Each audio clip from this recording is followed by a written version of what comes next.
Y bueno, hay un tema que no por ser local del estado de Nuevo León deja de tener repercusión nacional, sobre todo porque ahí están metidos dos precandidatos presidenciales y de Movimiento Ciudadano. Así es.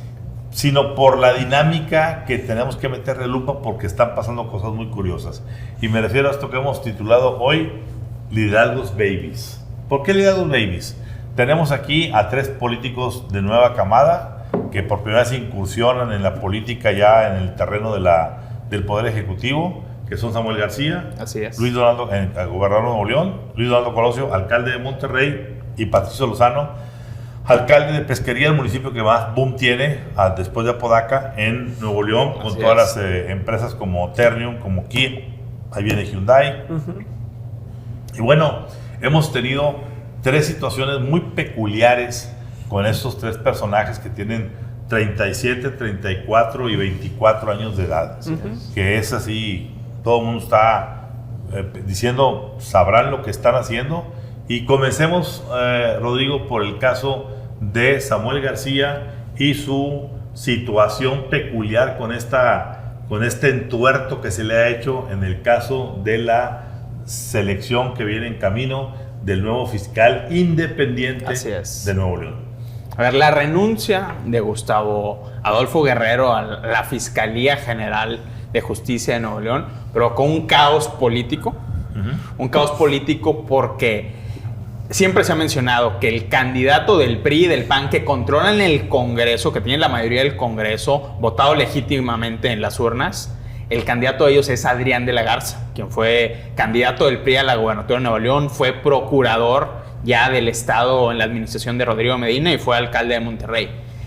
Y Samuel García tenía una postura completamente ambivalente respecto a Adrián de la Garza. Primero, pues, se mencionaba que incluso que existía un pacto previo donde Adrián de la Garza se comprometía a respetar el resultado de la cuestionada elección a la gubernatura a cambio, digamos, de que recibiera el no veto del gobernador, es decir, para posicionarlo en la fiscalía. El día que se dio el resultado de la elección, Adrián de la Garza fue el primero que salió a decir públicamente apoyo la victoria de Samuel, y lo que se había dicho siempre es que se acordó públicamente de un grupo de notables de Nuevo León que para que no hubiera ruido fuera Adrián el que fuera a ser el próximo fiscal a cambio de esa tranquilidad.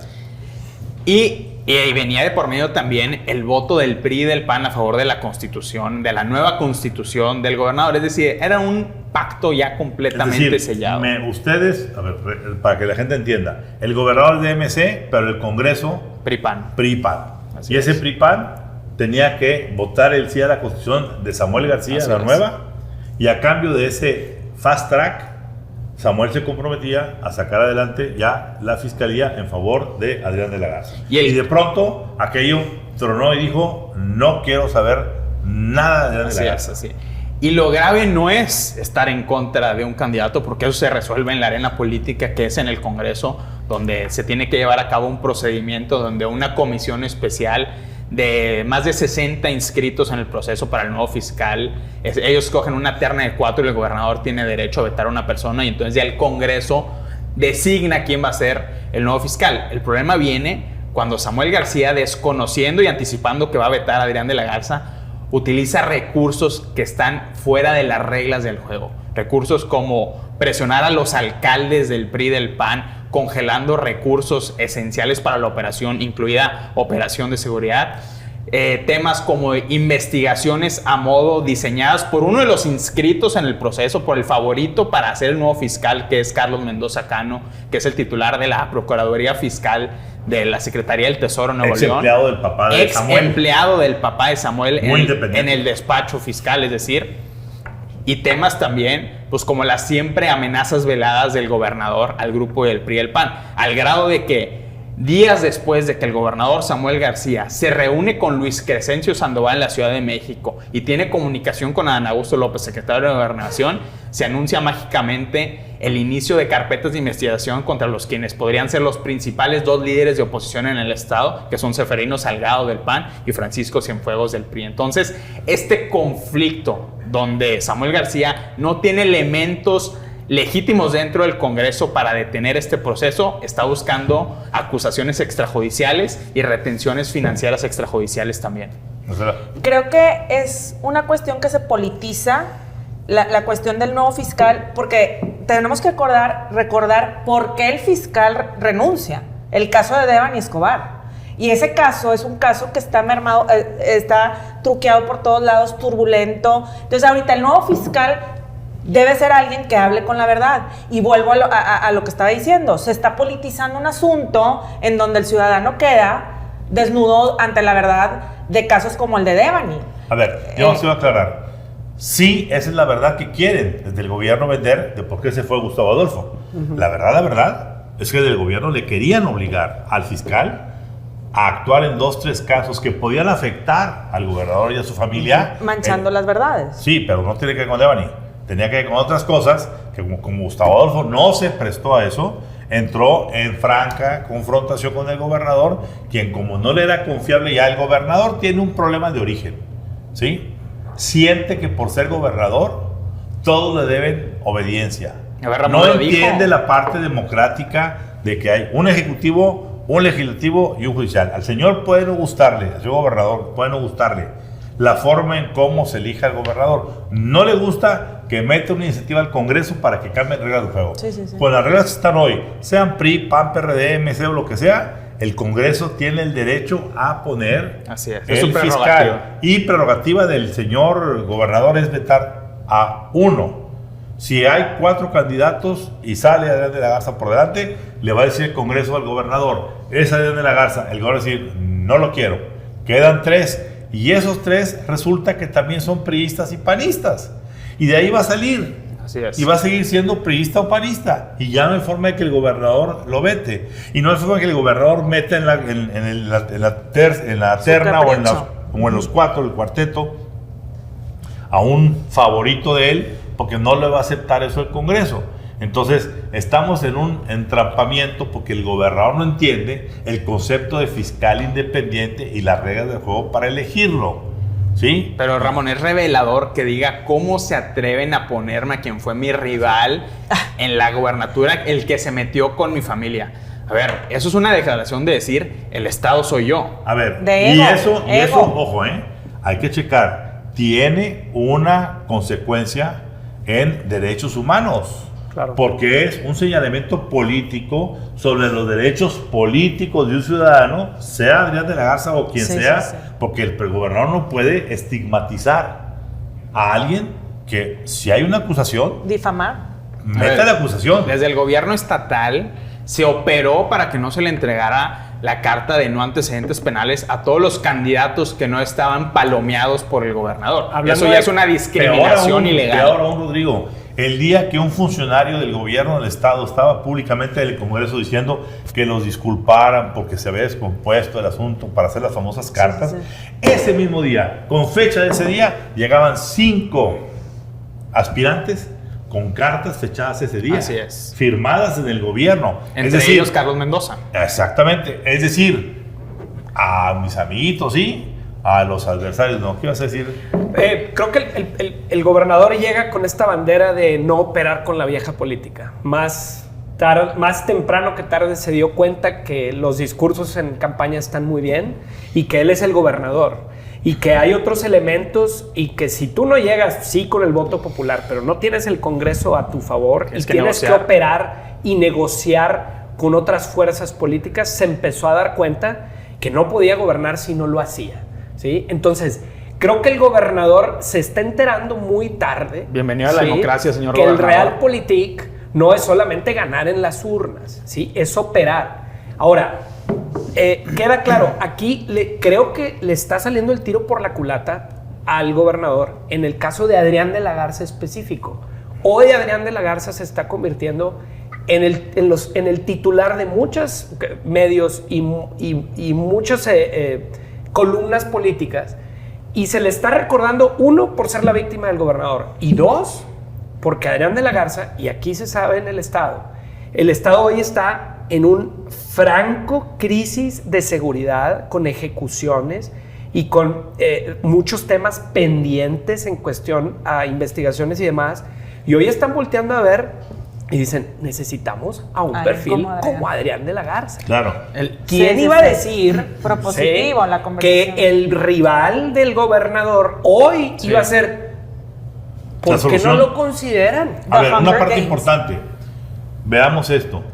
Decimos de los babies porque se les olvida que la política es concertar, es concertación. Así es. Samuel, en el año que tiene de gobernador, problemas, no lo vamos a enumerar cronológicamente. No acabamos. Problemas con el secretario de Gobernación, problemas con la defensa, problemas con el Congreso, problemas con los transportistas, problemas con donde levantes. Las pedreras. El asunto del impuesto que puso verde, que lo terminaron haciendo verde y lo terminaron quitando. Aquel que anunció hace un año en Glasgow. Así es. Y ahora va a Egipto. A ver si ahora sí lo anuncia y ahora sí lo aplica, porque la vez pasada lo anunció, ni lo aplicó, y los que le apadrinaron su campaña se lo bajaron.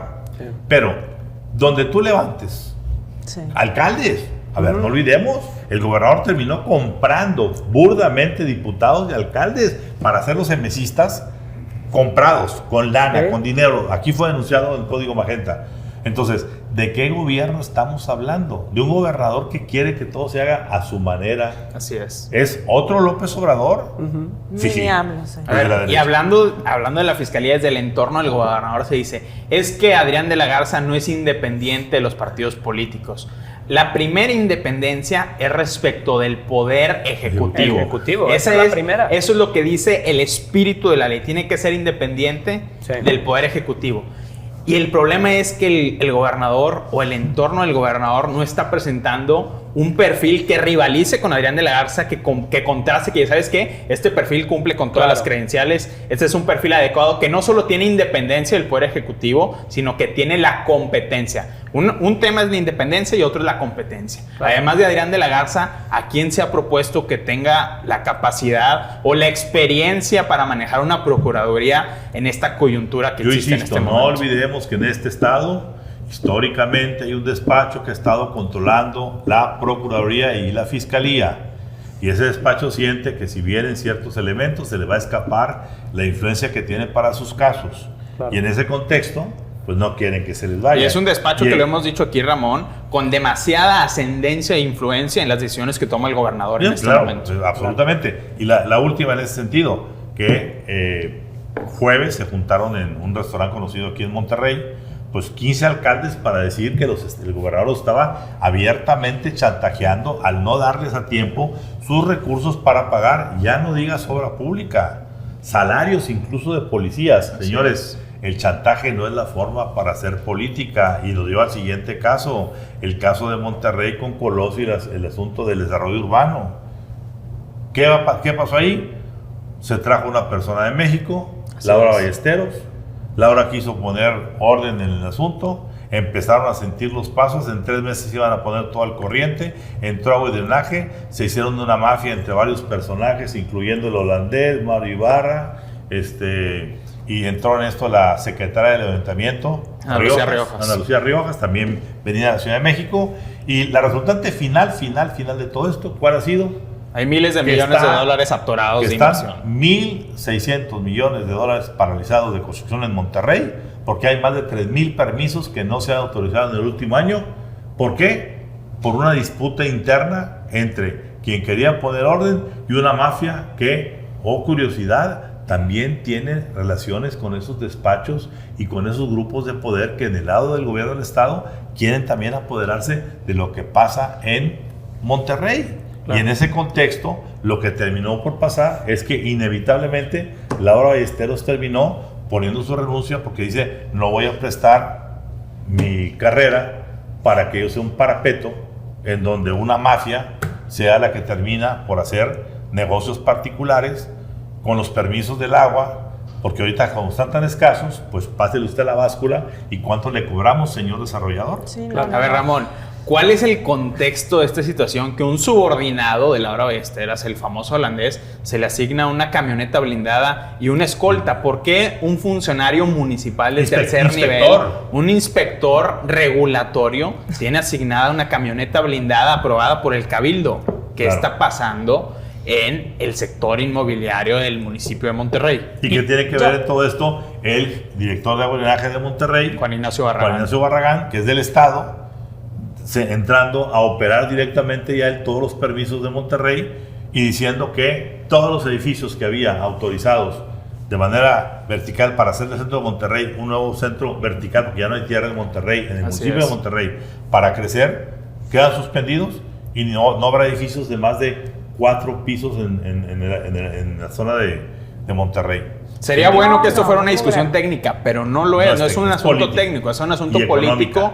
de dónde cobra y de quién cobra. Sí, Ese no, es el no, fondo no. del asunto. Yo lo que veo aquí es que estos liderazgos babies gobiernan como si estuvieran en un antro, como si llegaran a la disco y yo te doy para que me dejes entrar y ya los dejan entrar y luego estando ahí la botella, yo digo quién, yo no sé qué. No, es que es bueno, verdad. es cierto. Es verdad. Y no estamos en una discoteca, estamos gobernando el Estado. Bueno, es y que estamos- la última experiencia que tuvieron fue esa. Ah, exacto. Entonces, esa fue su última experiencia y así están manejando la ciudad, el Estado, o sea, y es de risa, pero a la vez no te da risa. Es drama, es Es trágico. un drama, es trágico, porque es algo que dices tú, así no se hace el lobbying, así no se gobierna, así no, y tenemos a una Laura, por ejemplo, con Colosio, que se da cuenta y que dice, a ver, yo no voy a embarrarme en estas cuestiones porque este niño está gobernando. de una Esta es la forma- esperanza está- de la oposición para el 2024. Imagínate, Imagínate. esos son los nombres que se están viendo Sí. con la esperanza de que sean los próximos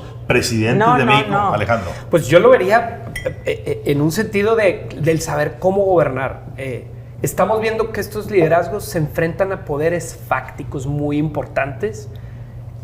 La parte de desarrollo urbano en Monterrey, en Nuevo León, ha sido históricamente un motor que presiona, sí. Claro. No, que a hace ver, las cosas bien, incluso unos mal, corrupto. otros corruptos. Claro, hay que Claro, decirlo. y tienes que pararlos. Así es. Pero bajarles el switch no es la solución. Claro. Transportistas, ¿sí? También un poder fáctico importante en este país, bajarles el switch. ¿Sí me explico? Congreso. Paraliza la ciudad. Un poder Sí, no, importante, contrapeso, bajarles el switch. Buen punto. Y te vas con los poderes fácticos importantes de este estado y no hay una mesa de No hay negociación. capacidad de negociar. No hay capacidad de Y mientras gobernar. tanto todo se paraliza, Sí. como Ramón, el caso de pesquería, donde el alcalde Patricio Lozano Otro baby. está operando un cambio de uso de suelo que ya era industrial en pesquería, uno de los epicentros de donde llegan todas estas empresas transnacionales Kia, de manufactura Ternium, para Hyundai. exportar a Estados Unidos. ¿Por qué se quiere cambiar algo que ya era de uso de suelo industrial a uso de suelo agrícola? Ahí lo que sugieren gente afectada en este momento en la industria es: aquí hay motivo para chantaje y hay incentivos para la corrupción. A ver, el alcalde ha dicho que él necesita 700 millones para hacer obra urbana en pesquería, y se entiende, pero no se hace así, juntando a todos en el club industrial, a los desarrolladores. Señores, ¿qué les cuento? Las 5,000 hectáreas que eran industriales, ahora ya van a ser agrícolas y de reserva. Bajando el switch. A ver, Kia tiene terrenos que compró para hacer Hyundai. Sí. Ahora tiene que renegociar todo. Ternium le pasa lo mismo. Y hay decenas de desarrolladores muy importantes de una zona que tiene un amplio futuro para el Estado, Claro. que por supuesto, Patricio tiene la razón, hay que meterle presupuesto. Pero una cosa es sentarse y decir, señores, ¿qué hacemos para que este lugar que estamos desarrollando le pongamos todos un pesito por metro cuadrado? Y Eso es hagamos diferente. es diferente a que llegues y digas, señores, háganle como quieran. Así va a ser. Un nuevo plan de desarrollo, cambio todo lo que era rojo, que era industrial, ahora todo se llama verde, y el que quiera que sea Se alinee. rojo o azul celeste, que le cueste. A ver, desde Nuevo León se ataca al presidente López Obrador porque ha erosionado completamente el clima de negocios en este país. ¿Qué está pasando en pesquería? Precisamente eso. Yo quiero saber qué opina aquí la CAINTRA en Nuevo León, qué opina el secretario de Economía, Iván Rivas, porque todos estos esfuerzos de convertir al área metropolitana de Monterrey en un hub estratégico de nearshoring y exportación en el marco del Tratado de Libre Comercio están siendo afectadas por intereses personales y familiares A ver, sucediendo Rodrigo, en este momento. Elon Musk, el hombre más importante en capital de este mundo, el hombre que trae ahorita N proyectos, vino a asomarse a Nuevo León, entró a pesquería, y la falta de una preparación negociada hizo que un desarrollador levantar el precio porque dijo, ese es el más rico, y en lugar de decir vendo a 40 dólares el metro, voy a venderlo a 100. No, así no. Y cambiaron de pesquería y andan viendo ahora Santa Catarina. A ver, ¿dónde está la política de Estado que te diga, viene este personaje, viene a buscar terrenos? Le podemos desde ahorita, antes de que llegue, una estrategia. Desde ahorita decir, a ver, aquí está esto, esto y esto. Aquí están las posibilidades. Abierto, transparente. Abierto y transparente a un precio correcto. Pero volvemos a lo mismo. Estamos en la política de la improvisación, la confrontación, el chantaje, la confrontación y sobre todo el autoritarismo de aquí mis chicharrones truenan. Y yo agregaría otro elemento, al menos en el caso de Samuel García y en el caso de Patricio Lozano, es que hay intereses empresariales muy cercanos a su entorno familiar que afectan su toma de decisiones. Totalmente. ¿Algún comentario final, Marcela? No, pues es política de antro. Para mí es política de antro esto. Literalmente. Entonces hay que cambiar liderazgos antreros. Antreros, totalmente. Alex. Creo que pensábamos que en este tiempo los babies iban a llegar rápido a su adolescencia. Yo creo que se necesita juventud, se necesita marcar la raya ante poderes fácticos, corruptos. De acuerdísimo, ese ímpetu se respeta, pero no lo están haciendo. No hay que dejar de un lado la mano izquierda de la política para que sucedan las cosas. Y no lo están haciendo, no están combatiendo la corrupción, están sustituyéndola por sus propios intereses. Eso es lo que estamos viendo en este momento. Igualmente corruptos que los que quieren combatir. Así es. Nos vemos en la próxima. Gracias. Gracias.